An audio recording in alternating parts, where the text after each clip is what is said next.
My dear friends, hello and welcome to a new gathering and a new story from the tales of the Black Decade.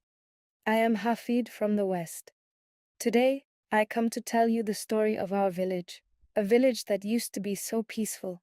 It was far away, really far from the municipality center. Everything was distant, the hospital, the schools, the shops, everything. It completely lacked the basic necessities of life. There was a nearby village that had only one shop, owned by Uncle Sanoon. He sold everything there, even gas cylinders. We used to go buy from him. Those who owned a car would go down to the municipality center to buy supplies for a month or more. This was especially crucial during the winter, when the valley would flood and no one could cross the roads unless they had a tractor. As for education, very few studied because it was so far. Some were driven by their fathers if they had a car, or if the father worked in the municipality, he'd take his children with him in the morning and bring them back in the evening. But the majority learned only the Quran at our village's Zawiya. Yes, we had a Zawiya in the village. Because of it, the vast majority of our village residents memorized the entire Quran, mashallah, and that Zawiya is where everything began. This Zawiya was built by my father's great-grandfather. Our oldest ancestor was a memorizer of the Quran, a great sheikh and a prominent scholar. May God have mercy on him. His children inherited it. It was built simply out of stone and mud brick, painted with bayada, a white earth substance they used in the old days to paint houses, and traditional clay ovens. My grandfather, may God have mercy on him, was one of the wealthiest men in that village. He was blessed with abundance. Allah Yubarak. He had vegetable gardens of every kind, fruit trees, cattle, horses, sheep, every bounty you could imagine, praise be to God. He used to travel back and forth to France. His papers were in order, and he traveled whenever he pleased. He had a brother who was more than just a brother. They were like twins, inseparable, cut from the same cloth. They even looked a bit alike. They used to wear traditional baggy Arab trousers, a shirt, a vest, and over it, the draiya, a wide flowing cloak.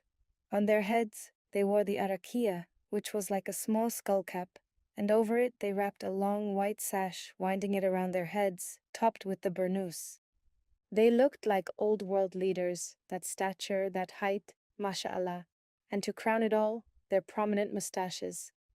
They held immense prestige among all the surrounding villages. My grandfather was a man of duty and principle. He was the complete opposite of his brother, Uncle Khalil, who was a bit stingy.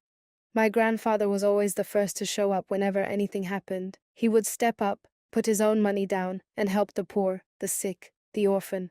Whoever needed anything, my grandfather was the first to be there. His house was always full of guests. The wives of my 4 uncles, alongside their mother as the 5th, were women of true nobility, reliable and honorable wherever you placed them.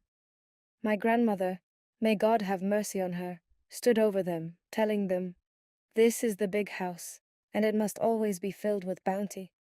Whoever comes to us seeking help must eat and take some with them." Our farm was the largest of all the farms. It was a paradise on earth. As I write these words and remember, the tears fall on their own. Anyway, let's get back to our story. My grandfather expanded that zawiya and turned it into something like a proper mosque. He built it up, renovated it, added ablution areas, and built a guest house for wayfarers who had nowhere else to spend the night. It was run by an old sheikh named Sheikh Mustafa, a contemporary of my grandfather. He had memorized the full 60 chapters of the Quran and taught the children. Most of the village residents studied and memorized under his guidance. Whenever someone fell ill, they would come to him. He would recite the Quran over them, write some verses on paper, and tell them to dissolve it in water, drink it, and wipe it on their faces. That was their pure faith at the time. Everyone sought his blessing. When a newborn arrived, he was the one to make an amulet to protect the child from the evil eye, illness, and jinn. That's how the people of old lived, with blessings and by the power of the Lord of the worlds. Young volunteers would sometimes come to teach the little children. From Friday to Friday, the village people would hold a wada, a charitable feast. One would bring couscous, another coffee and flatbread, another aish, another bagrer. Every Friday felt like Eid. If someone got married or had a newborn, my grandfather would order the dinner to be held at the zawiya, and everything was on him. He would slaughter livestock, and the women would gather at my grandfather's house to roll the dough and bake matlow bread. I can never forget those feasts, especially when a newborn was named after him. My grandfather was called El Hajj Ali. He had performed the Hajj in Mecca and done the Umrah several times. We grew up in that zawiya and in that village. In the morning we read the Quran, and in the afternoon we grazed the sheep. In the mornings the girls helped their mothers at home, and in the afternoon they went to study. Our lives were moving along beautifully, mashallah. In the early 90s, we began to hear about those who shall not be named, but only from afar. Uncle Sanoon had his shop in the village, and his son had started taking over the shop when he returned in the evening from his job as a guard at the municipality town hall. The young men of the village would gather around him, and he would bring them news of those unnamed ones and what they had done in other regions. Every time it was something different. Once he'd tell them they were killing, another time that they were kidnapping, another time that planted a bomb, and so it went. But we hadn't heard or seen anything firsthand yet. One day, the sheikh of the mosque, Sheikh Mustafa, fell ill and could no longer come to the zawiya. Only some young men would go in his place to teach and manage things. Then, one day, a young man arrived. He was in his 30s, wearing a white robe, a yellow woolen kashabia, and a yellow turban. A strange light seemed to shine from his face. Masha'Allah. He came to the zawiya, prayed the Dur prayer, and sat reading the Quran. All the village people began to wonder who he was, as no one recognized him. The word eventually reached my grandfather. My grandfather went to him and said, "Welcome, my son. Where do you come from?" The stranger replied, "From such and such village." That village was very far from the municipality and very far from us. He continued, "I have memorized the 60 chapters of the Quran, and I submitted my file to the Ministry of Religious Affairs to become an imam. I am just waiting now. I'm unemployed, just walking around looking for any work that comes my way. I am a farmer, my father was a farmer, and I know nothing but farming and the Quran. We used to farm our land, but when my grandfather died, the inheritance was split, and we only got half the farm and a small piece of land, not enough to really farm or live off. My father can barely produce enough for us to eat, so I came looking for work." My grandfather told him, "Welcome, you have arrived. Rest today, spend the night, and tomorrow God will provide a way out." And so it was. He stayed the night. We brought him dinner from our house, and the young men of the village gathered around him as he told them stories and made them laugh until midnight. When my grandfather returned home, he called his brother, another neighbor who was a Hajj, and a group of village elders. Gathering together, my grandfather said, "You saw the young man who came seeking work. What do you think?" "He says he's a farmer, and his father is a farmer." They replied, "He is welcome. The lands are here. He can work wherever he likes." Then my father spoke up. "What if he takes charge of the zawiya until Hajj Mustafa recovers? He can lead us in prayer, give the call to prayer, and teach the children. From our side, we will take care of him and support him. God's bounty is plentiful. Praise be to God." They all agreed, with the blessing of God. The next morning, my grandfather went back to him, spoke with him, and explained the arrangement. The Imam was overjoyed. We simply called him the Imam. He stayed among us, becoming just like one of our own. At night, he would hold circles, teaching both the old and the young. He possessed incredible eloquence, mashallah. Whenever my family lost sight of me, they would find me with him. I was fascinated by his personality. I began to wish I could become an Imam just like him, and I tried to memorize the entire Quran to be like him. Then came the time for my grandfather to travel to France. Every 6 months, he would go to sign papers, get his medication, and return. Sometimes he would stay a month, sometimes more, sometimes less. During that specific time, the activity of those who shall not be named escalated. We felt them drawing closer. Every time, we heard they had raided such and such village, stealing sheep, taking money, and worse. My grandfather was away in France during this period. Meanwhile, the Imam began to disappear from time to time. He would tell us, "I went to visit my family." If he went to his family's house, it should have taken at least 2 days because he lived far away. Yet we wouldn't see him after the Isha prayer, but by the Fajr prayer, we would find him at the Zawiya. No one noticed this but me, because I was deeply attached to him and loved his company. When I went and didn't find him, I would sit and wait. Sometimes when I waited, he would arrive late, past midnight or around 2 or 3 in the morning, a car would drop him off at the entrance and leave. I would watch him from the window because the zawiya faced our house. One evening, we prayed the Isha prayer and finished. Our neighbor approached the imam and said, "Pray for me, pray for my son. He is in the army, and tomorrow, insha'Allah, he is coming home to see us. You know the roads are unsafe, and I am terrified for him." Our neighbor said this quietly, just between him and the imam. I was standing with them, but I was just a child. The imam told our neighbor, "Do not worry, Hajj. I pray the night prayers, and I will pray for him, insha'Allah." That night, after the people prayed and dispersed, a group stayed behind with the imam, and I was among them. After a while, the imam kept looking at his watch and yawning. They told him, "It seems you are sleepy, Sheikh." He said, "Yes, I am tired, and tomorrow I must wake up early for the call to prayer." The group said, "We will also leave early tonight." The young men dispersed. I went into our house, had dinner, and went into the room facing the zawiya. I turned off the light so the imam wouldn't notice me. Whoever came into the room, I told them, "Leave the light off. My head hurts. Let me sleep." I kept watching him through the darkness from the window. When midnight struck, I saw the imam slip out in a hurry, rushing and looking around suspiciously.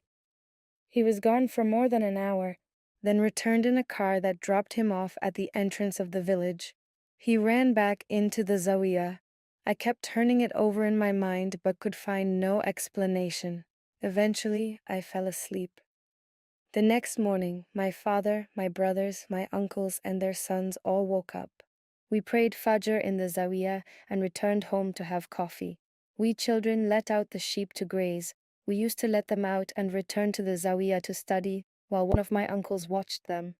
We entered the zawiya. A gendarmerie car passed by. A few minutes later, we heard screaming and shouting. We ran out of the zawiya. Everyone was running. They were saying, "So-and-so's son, the one in the army." They found him slaughtered and thrown on the road leading to the nearby village. That village was the one right before ours. The soldier was found by Uncle Sanoun, the shopkeeper, when he went to open his shop in the morning. He found him slaughtered and discarded.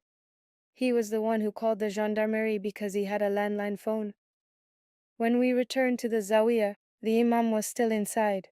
He hadn't come out, and he hadn't run out like the rest of us did. Even the elders ran to see what happened. He just stayed there. When he saw us return, he asked, "What's wrong?" We told him, "They killed so-and-so, the terrorists." He stood there, joined his hands and said, "To Allah we belong, and to Him we shall return." He put his head in his hands and stared at the ground. I thought he was just deeply saddened, as we all were.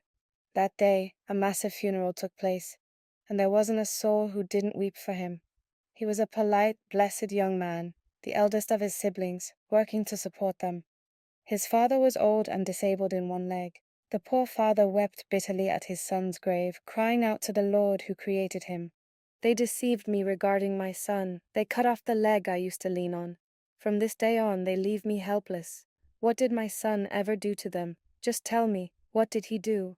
He made everyone present weep. The funeral ended, and the crowd dispersed. A few days after the soldier's murder, news came of the death of Sheikh Mustafa, the original sheikh of the zawiya. The poor man had been sick, and his passing added an injury to an already bleeding wound. The village was devastated. Not a single person missed his funeral. The neighboring villages and hamlets all poured in. As usual, my father and uncle stepped up to fulfill the duties of hospitality, as if my grandfather were there. But my grandfather was still in France, completely unaware of these tragedies. We didn't want to inform him. He would only call Uncle Sanoun's shop. My father and uncle had strictly instructed Uncle Sanoun, "Do not tell him anything. He has a heart condition and diabetes. This news could kill him. Only tell him that Sheikh Mustafa of the Zawiya passed away naturally." That was it. During one of the nights of Sheikh Mustafa's funeral wake, we used to hold a 7-day wake. A group of men arrived for dinner. No one knew them. People thought they might be from a distant village who had heard of the sheikh, as Sheikh Mustafa was well known, and had come to offer condolences. After eating, they went straight to the imam inside the zawiya, spoke with him briefly, and left. My eyes never left the Imam. I watched his every move. I told my father, I saw those men go to the Imam. They seemed to know him. My father replied, perhaps they are from his village. Days went by. The Imam was now fully known to everyone. People trusted him, and no suspicions surrounded him. But as days passed, fear grew. The people of the village were terrified for their sons in the military, those who studied, and those who worked for the state. Everyone had a heavy worry weighing on their mind. One night, my eldest brother, my cousins, and the neighbors' sons went to Uncle Sanun's shop after the Isha prayer. As was the custom, they would gather and chat in the shop at night, and around 10 o'clock, they would disperse and go home. That day my brother came running back with my cousins.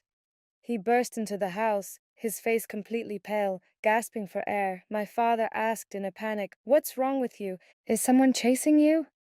He was completely out of breath, unable to speak. My father grew frantic, shouting, "What is it? Speak! What happened?" My mother said, "Let him catch his breath first, then he will speak. Let him rest." My brother rested for a moment, then began to speak. "The terrorists raided us at Uncle Sanun's shop. We escaped from them. We were sitting there, playing a radio, just gathering together, and some were smoking cigarettes.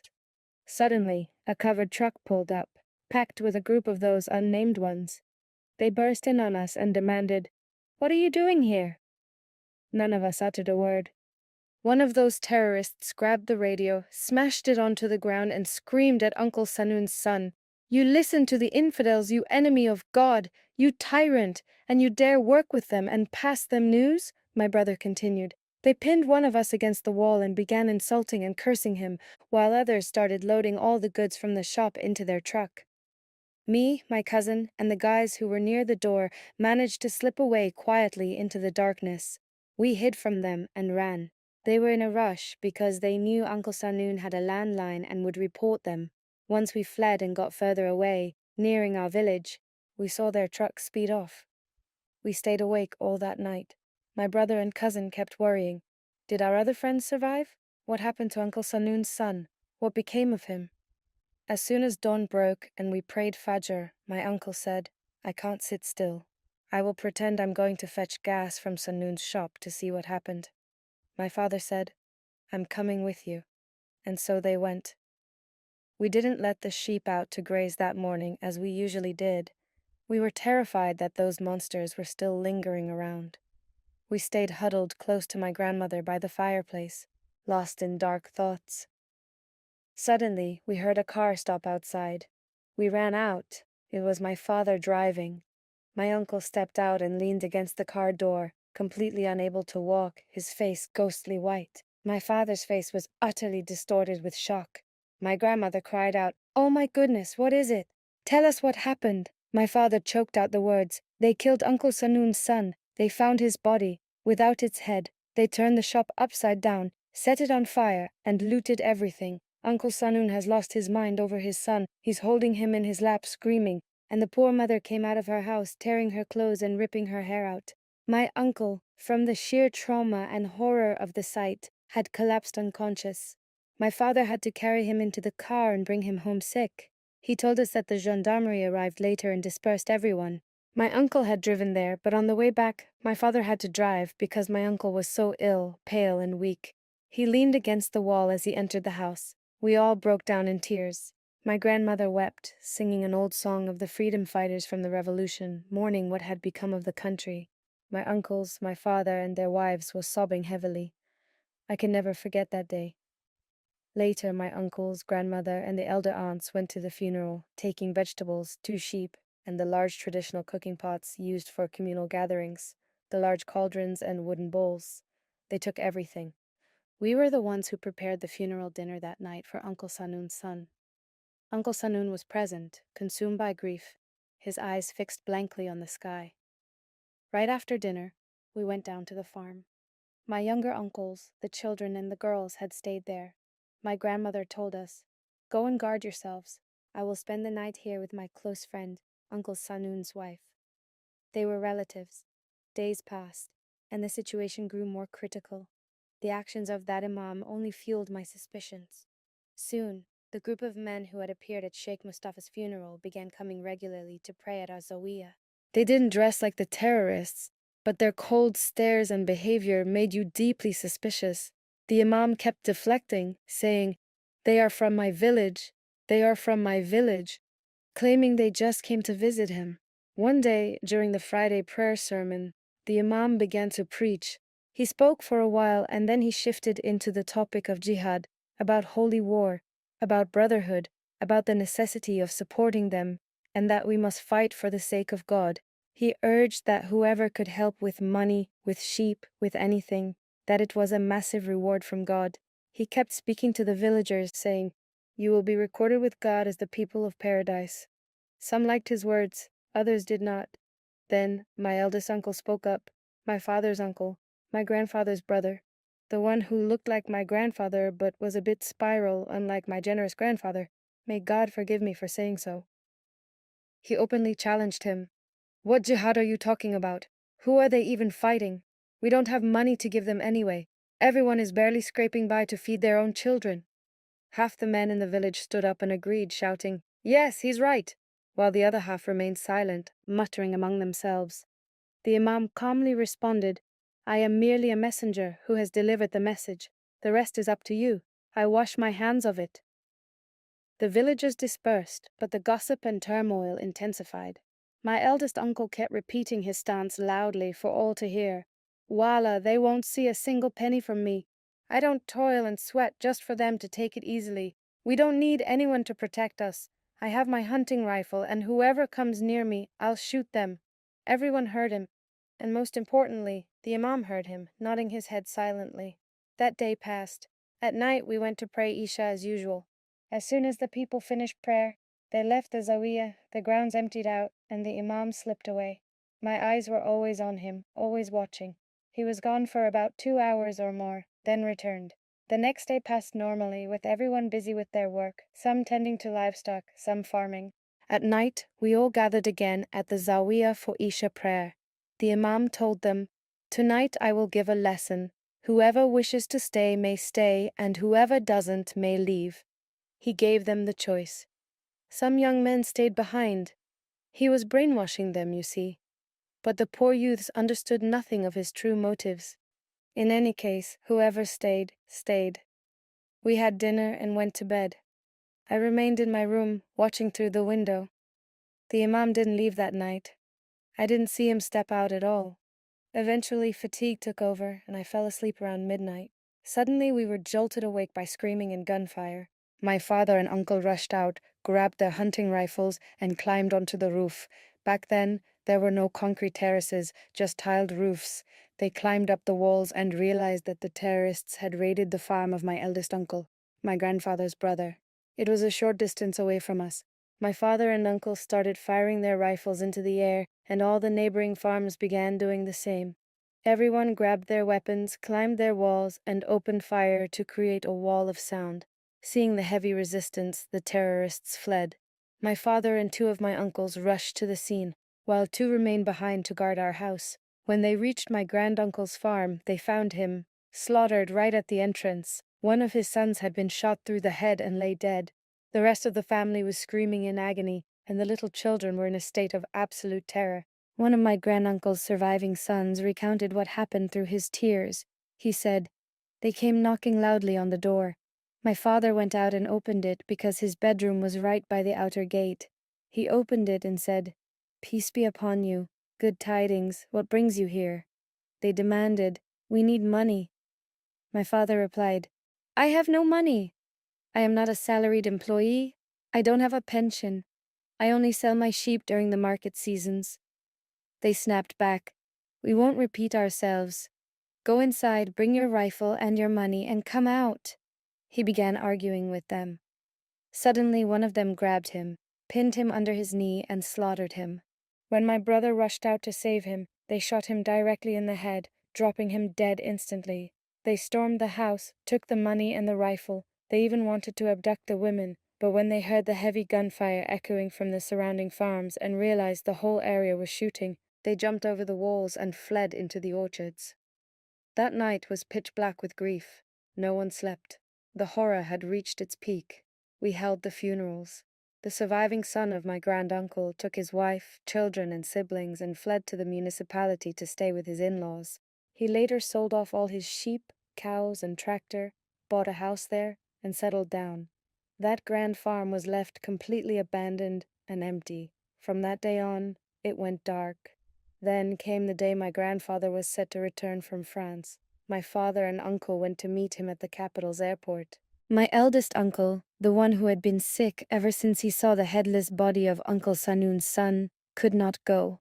He had developed severe diabetes and high blood pressure and lived entirely on medication. My grandfather stepped out of the airport, saw my father and uncle, but noticed his brother was missing. Throughout the entire drive back, he kept asking about him. "How is my brother? Why didn't he come with you? It's unlike him not to meet me." My father lied to him, saying he couldn't come because he went early to the market. A cow woke up sick and he went to sell it or see what a vet could do. When my grandfather entered the house, he found his brother bedridden. "What's wrong with you?" he asked. His brother replied, "It's nothing, just a slight illness." My grandfather turned to my father angrily. "Curse the devil! Why didn't you inform me?" My grandmother intervened. "Sit down and rest. You've had a very long journey." He looked at her and said, "Even you look wrong to me. Usually I find you waiting for me out in the courtyard. What has happened to you all?" She said, "Eat, rest, and I will tell you." The poor man could barely swallow 2 bites. He turned to my grandmother and said, "I implore you, by the status of the messenger of God, tell me what is going on." She broke down, weeping bitterly. She said, "What can I say? And what can I leave out? Shall I tell you about so-and-so's son who was in the army, whom they ambushed and slaughtered, or about the son of Sanun the shopkeeper, whom they slaughtered, hanging his head in the municipality square and leaving the body for his father? Or shall I tell you about your own brother, whom they slaughtered and killed his son too?" My grandfather, who had been sitting, stood straight up and cried out, "Allah Yafad, Allahu Akbar, Allahu Akbar. All this happened and I knew nothing. Why didn't you tell me?" He turned to his bedridden brother. "When you spoke to me on the phone, why didn't you tell me?" His brother wept. "I only told you about Sheikh Mustafa's natural death. So much injustice occurred that it made me sick." "Did you want me to break your heart over the others and over your own brother? Pray for mercy for them. They have returned to their Lord." My grandfather collapsed to his knees and wept bitterly, embracing his sick, exhausted brother. His brother cried, "Since the day it happened, I have been trapped in this bed, my health completely gone. We were terrified of what the shock would do to you." They wept together, sobbing heavily, and we all wept with them. My grandmother's mournful crying was enough to tear a heart to pieces. After a moment, my grandfather wiped his tears and said, "I am going to check on my brother's children." My father said, "They are not here." My grandfather insisted, "Then I will go check on his wife." My father confessed, "No one is there. The farm is completely empty." My grandfather rushed out, leaning heavily on his walking stick. When he entered his brother's farm, he found it completely desolate, a ghost town. Nothing but a few chickens wandering the empty courtyard. My grandfather began to wail and weep like a man possessed. He wandered through his brother's empty property, calling out into the void, "Where are you, my brother? Where are you, son of my parents? Where are you? I packed a suitcase full of things for you from France. I brought you a heavy coat so you wouldn't freeze. I brought you boots for the cold. I brought you the cigars you love. Whatever I bought for myself, I bought the exact same for you. Now with whom will I go to pray? When I go to the market, with whom will I walk? When I ride in the car, who will sit beside me? And with whom will I return?" My grandfather's words and his agonizing grief shattered us. He made the young and the old weep. Then he ordered, "Prepare a massive funeral dinner, a dinner for my brother and for everyone who died while I was gone." And so we did. The next day, we went to the cemetery. The entire village came with us, some walking, some driving. We visited the grave of my grandfather's brother, Sheikh Mustafa, and our young soldier neighbor. Uncle Sanun's son had been buried in their own family cemetery elsewhere. When we returned, as my grandfather was stepping out of the car, he collapsed. They carried him inside. Once he stabilized slightly, My father took him to the doctor in the municipality center. The doctor told us his heart is severely damaged by grief and his blood sugar has skyrocketed. They put him on an IV, gave him an injection, and we brought him home. The doctor warned us, take care of him and never speak of the past in front of him. From that day on, my grandfather remained bedridden. No greetings, no words, no food, no drink. Just a single, continuous tear tracing down his cheek. He was utterly consumed by grief for his brother. One morning, my grandmother warmed some water and brought it to wash him, as she did every day. She tried to wake him, but found his body stiff. She let out a single piercing scream. We ran into the room and found him frozen in death, with a final tear dried on his cheek. We lost our minds. We loved my grandfather so deeply. Following his death, my grandmother became bedridden, and my sick uncle grew even worse. We wandered like ghosts, unable to eat or drink, just weeping. Wherever I found his personal belongings, I would hide them and keep them close to me. My aunts were hysterical with grief. They would fold his clothes, breathe in his scent, and weep. My grandfather was the candle of our home, and it had been snuffed out. The house felt empty, and life lost its taste without him. May God have mercy on him. The security situation in the surrounding villages continued to deteriorate. Raids were happening constantly. One day, I approached my father and told him plainly about my deep suspicions regarding the imam. My father dismissed it, saying, "You are just imagining things. How could someone who has memorized the Book of God commit such atrocities against his own brothers and the people who sheltered him? Go, stop thinking this way. It's just your imagination." But I was absolutely certain the imam had a hand in everything that was happening. Whenever someone in the village held a wedding, those traitors would raid it at night, eating, drinking, and looting. If someone sold sheep during the day, they would be raided that very night. The villagers used to discuss all their plans openly at the Zawiya after Isha prayer, right in front of the imam. Anything they intended to do, they spoke about it in his presence. After the 40-day mourning period for my grandfather passed, my father and uncles decided to flee that village. One night, I was sleeping in my grandmother's room. Since my grandfather's death, my older sister and I slept with her. Before the first call to dawn prayer, my father and my eldest uncle quietly entered her room and began talking. They assumed I was asleep, but I was awake, listening. I heard them tell my grandmother, "We must leave this place. They are now abducting young unmarried girls and taking them up into the mountains. If it were just about money and food, we could endure it. But there is a traitor among us here." Hearing this, I knew my father was talking about the imam, and I realized he had actually believed my warnings but hadn't wanted to show it because I was a child. He told her, "We must not speak of this. We will leave, and we won't inform a single soul." My uncle quietly brought a buyer for the cows and horses. He sold them all but left them at our farm. He made a deal to rent the farm to the buyer. My father kept half the sheep and sold the other half, along with the tractor and the truck, keeping only a covered utility vehicle. They bought a house in a village close to the municipality center, near my aunt's house. We packed up and left, and absolutely no one knew we were gone. We spent a few days in that new house, and my father decided to go to the gendarmerie to report the imam. When he arrived, the news waiting for him was an absolute shock. We didn't know whether to mourn or rejoice. We had escaped by a hair's breadth. Right after we left, those monsters raided our old village. They left nothing standing. They slaughtered, killed, looted money and livestock, and abducted the young girls. Our village was completely wiped out from that day on. My father was left speechless with shock. The gendarmes informed him that imam was working directly with them. They were the ones who sent him to your village as a scout. When the military entered the village after the massacre, the imam was gone. He had packed up everything and fled with them. Hasbuna Allah wa ni'mal wakil against him. Sometime later, the army combed the mountain near our old village. They engaged in heavy clashes with those traitors, striking them with military helicopters. They brought the bodies of the eliminated terrorists and put them on public display in the municipality square for the people to identify. My uncle was there. He told us, "I saw the bodies, and among them was the corpse of that dog, the imam." He also discovered that some of the village youths we thought were working in the provincial capital were actually active members of the terrorist group.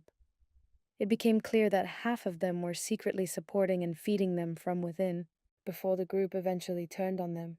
Hasbuna Allah wa ni'mal wakil. May God have mercy on the martyrs of the Black Decade. Before God, all adversaries will eventually meet. My poor grandmother lived for only a few months after that before passing away. Her grief over my grandfather was so profound that she simply followed him. My eldest uncle and my father continued their work, trading in what sheep they had left. My other uncles took various jobs. One worked as a guard, another as a porter in the market, and another set up a vegetable stall. When civil concord was established, stability returned, and the citizens were armed for self-defense. We finally returned to our family farm. My two younger uncles chose to stay in the townhouse so their children could attend school in the village, but my other two uncles and my father returned to the farm. They rebuilt the livestock numbers, but it could never truly return to how it was during the lifetime of my grandfather. May God have mercy on him. We grew up, we married, and now we have children of our own. I still tell them the stories of the Black Decade, and I always remind them, you are living in an immense blessing. Praise be to God. May God protect our country and keep the wicked far from us. Peace, mercy, and the blessings of God be upon you.